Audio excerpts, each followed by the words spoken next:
Now that we've reached the end of the process, we feel happy, pleased and relieved to have taken part.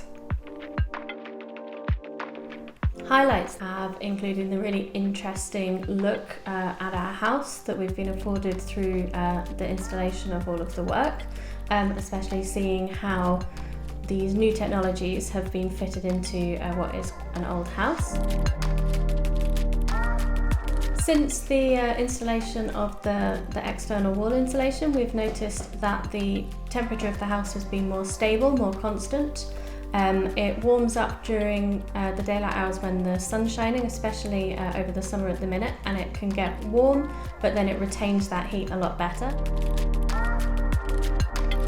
I think communication with the retrofit coordinators was definitely felt like a big challenge at times. Having all of the information that we needed, when we needed it, knowing what was going on and why it was happening.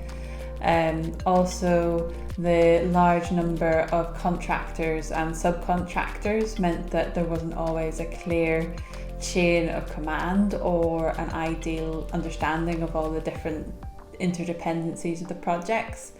And finally, I think it was a bit unexpected for us and for others involved in the project to find out that we needed to have the electricity supply for the whole house upgraded.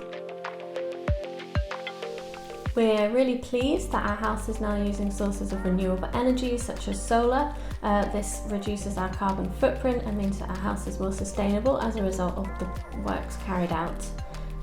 We do think that this makes the house more desirable to any potential buyers because it has a lower energy usage and therefore reduced bills. It would be good to have a more in-depth investigation in advance to avoid any of the sort of surprises or challenges that happened during the retrofit.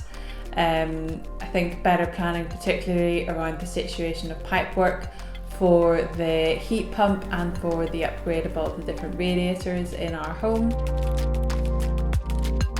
We would not have been willing to have this work done or be part of the project with just a digital assessment of the house.